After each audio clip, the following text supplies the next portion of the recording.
Let's see. I don't know when I'm gonna, as you can tell by the title, this is going to be my review, a very short review. I don't think this book requires a lot of analysis. Um, A Clash of Kings. Clash of Kings, okay. J.R.R. Martin, second installment of the Game of Thrones series. Let's go ahead and put this here. Now, before I jump in, I usually sit down and record at the end of the month. So I'm recording this on June 29th, and I'm recording for the upcoming month. So there are, I think, how many Sundays in this month of July coming up?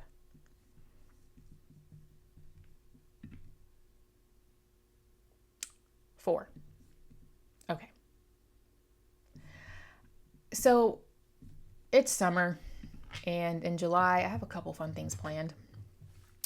So I'm thinking about, so usually, again, I record as many videos for that month of the number of Sundays for the upcoming month.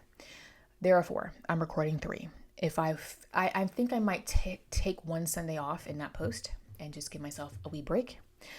But if I feel like the urge, no, I want to have 4 videos, I'll do 4. So if you see a Sunday that I don't post, everything is fine. I just took a break.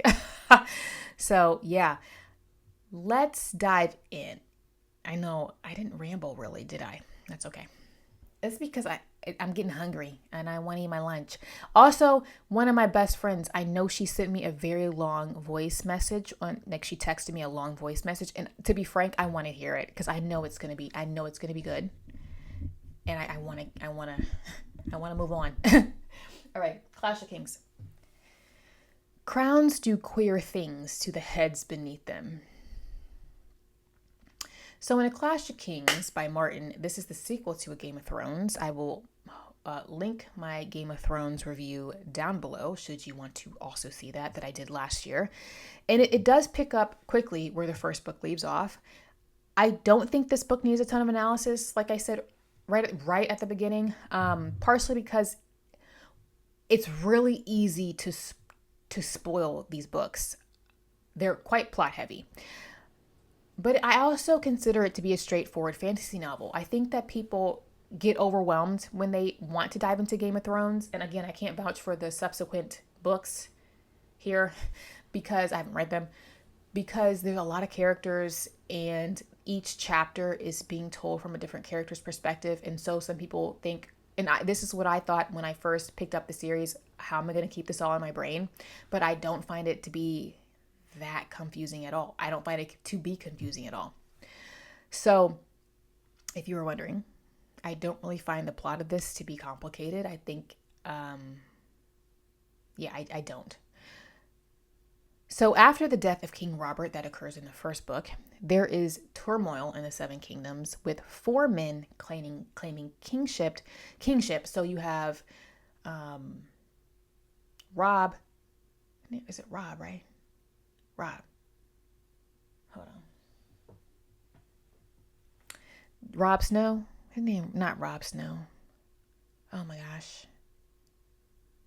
I'm tired. What is that? Stark. You have the oldest Stark boy, Rob, saying he's the king of the north. He's not trying to claim kingship over the 7 kingdoms, the whole 7 kingdoms, but he's like, I'm going to get the north. And then you have the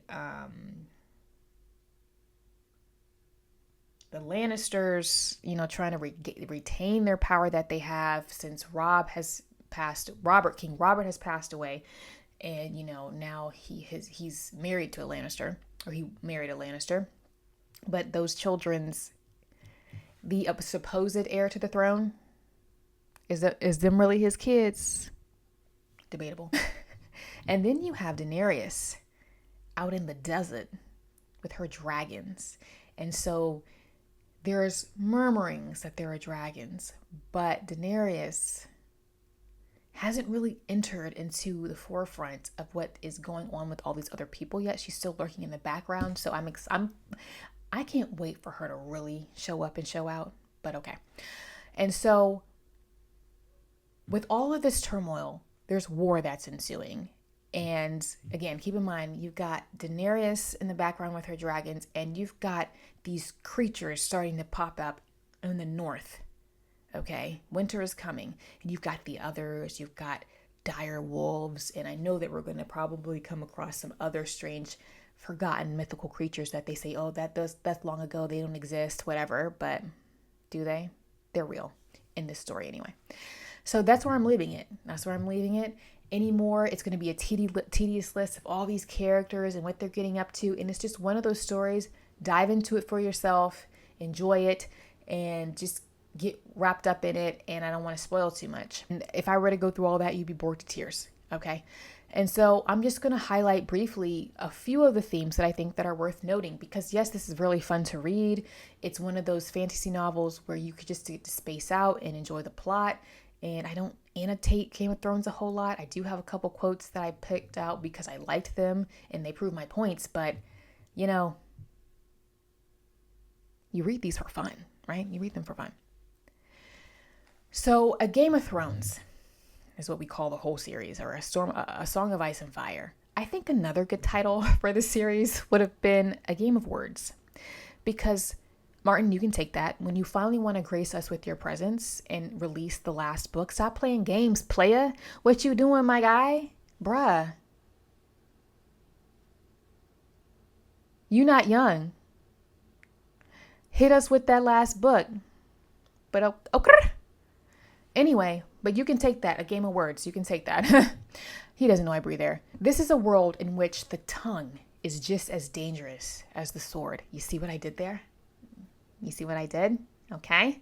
Okay, honey, you see what I did there? Okay. I terrorize my coworkers with that accent all the time. And so those who are masterful at stringing together words are just as dangerous, and speaking riddles, and they're manipulative through language, are just as dangerous, if not more dangerous, than those who know how to wield the sword. As my mother says, they're speaking word salad. They know how to say a whole lot while saying absolutely nothing to make you think they've given you information, but they haven't. Some gave me soft words and some blunt, homemade excuses, some promises, some only lied. In the end, words are just wind. And the best lies contain within them nuggets of truth, enough to give a listener pause. Have you ever considered that too many answers are the same as no answer at all? Again, saying a whole lot of something without a whole lot of nothing, with a whole lot of nothing. And again, there's a political game being played, and especially the Lannisters. You see this at court with Tyrion and his dealing with his sister and all of her pawns and his pawns.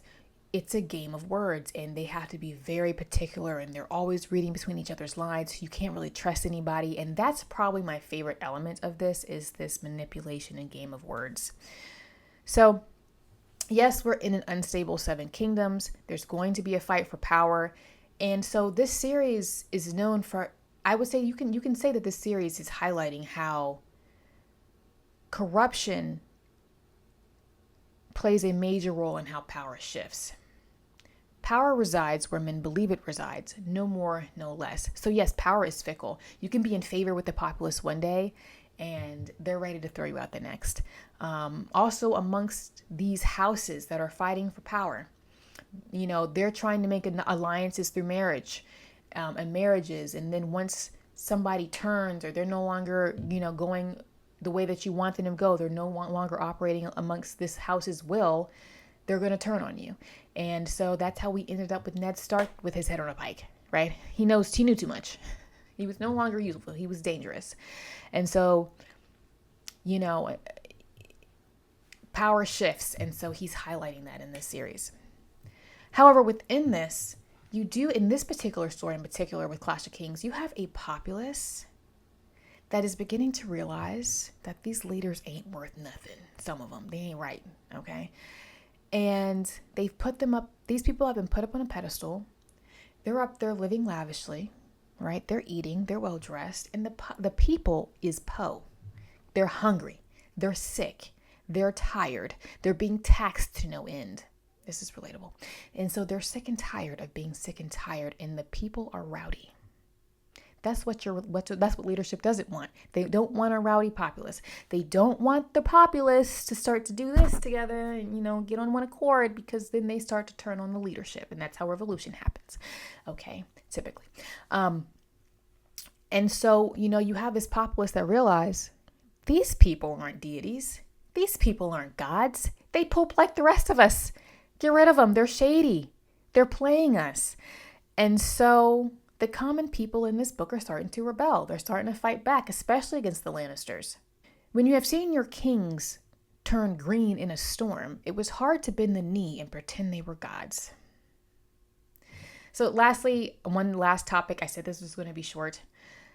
I always like to discuss this when I see it pop up in a narrative. It's this idea of fate versus prophecy, fate and prophecy. I talked about this in Outlander. If some things are destined to happen, I also talked about this in my Odyssey review, but if some things are destined to happen, what role does prophecy play? Are some things that are prophesied set in stone, or are all things that are prophesied set in stone, or are those with the gift of foresight able to see elements of the future that are subjective? And are these things that they're able to see the things that you're like, this is what needs to shift. This is this area that you're being shown where this is subjective, right? And that's maybe where you can step in and say, this is where we want to turn these tables. That's just an open-ended question. And again, this is a question that's being asked in this story because you have two characters, one in particular who has a very strong sense of foresight.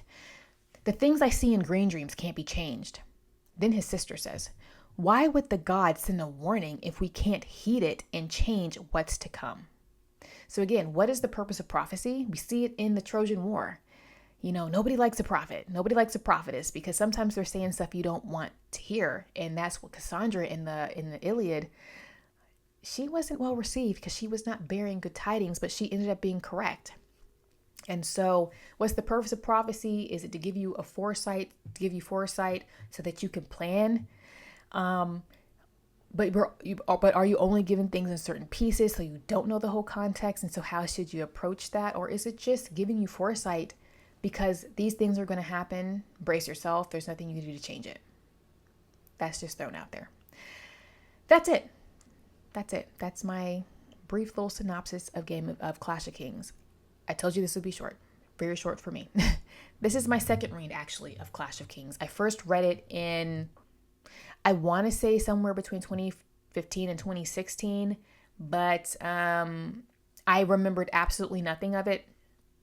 There was some stuff going on that year, and it was that I didn't retain any information from the book. And so I'm going to consider this a first read because when I was reading it, I was like, I read this book. Nothing stuck. Nothing. I was reading the book like, I can't wait to see what happens next because I had no memory of it. So I'm going to consider this a first read. When I want to read a novel or a story that's well written, dynamic, with a dynamic plot, really fascinating characters, and you're like, how is this? This is just crazy. How is this going to go? Like, what other type of tomfoolery is going to happen, right? The drama. When you want to read for the pure enjoyment of reading, but something that isn't vapid, Game of Kings. Game of Kings is Dorothy Dunnett. Tend to pick up a Martin or a Gabaldon, an Outlander novel. And is Martin the best writer on the planet? No, but he's a good writer. He's a good writer. He knows how to expertly weave a complex narrative together that with all these characters and all these elements going on, that's still easy to follow, in my opinion, at least for me. And I think his characters are perfectly flawed. Like Tyrion Lannister. He's probably my favorite character. And because he is very flawed and you don't always agree with what he's doing. And he is a Lannister. How dare you like a Lannister? But he has struggles with certain morals and ethics, and he's funny. And, he's easy to dislike because he's not attractive, but he's smart. And so, he's very flawed. All of them are very flawed. And I like characters that are not cookie cutter perfect. I'm looking at you, Dickens. And I like my boy Charles Dickens, aka my boy Chuck. But I like my characters to be gritty. There is a reason why this is considered one of the top fantasy series of all time. It's fun. It's fun. Oh, it's fun. It's fun to read. Enough said. Not every. Oh my gosh. Sorry, I just noticed something that made me chuckle. Not every review has to be deep and complex and super analytical and super philosophical. Okay? Sometimes you read a book, hit on the key themes, and keep it moving. So that's what we're doing here. So, yeah, I'm going to wrap it up. Have you read A Clash of Kings? I have not read past A Clash of Kings. I have read like 100 pages into A Storm of Swords in like 2017. Don't know what I read because I had no memory of this one. And then when I jumped to this one, when I did read it, I was like, I don't know what's happening. And then I abandoned the series. And so I said, I'll pick it back up later. And that's what I'm doing. I'll probably read this one next year. But have you read the whole series? And if so, what's your favorite of the 5 that we have been gifted? Martin, hop to it. Peasant. He's not a peasant. But yeah, what's your favorite? And do you think we're ever going to get a 6th book? With that, I'm going to sign out. Please like, subscribe, and leave me a comment. Also, feel free to follow me on Instagram where I get up to more book shenanigans. And I post all of my book reviews there first. I post once a week on Sundays in my static stories, and that's typically a book review or something book related.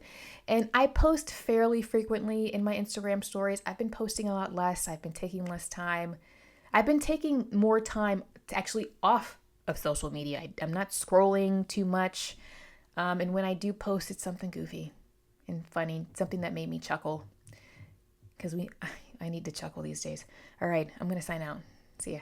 Bye.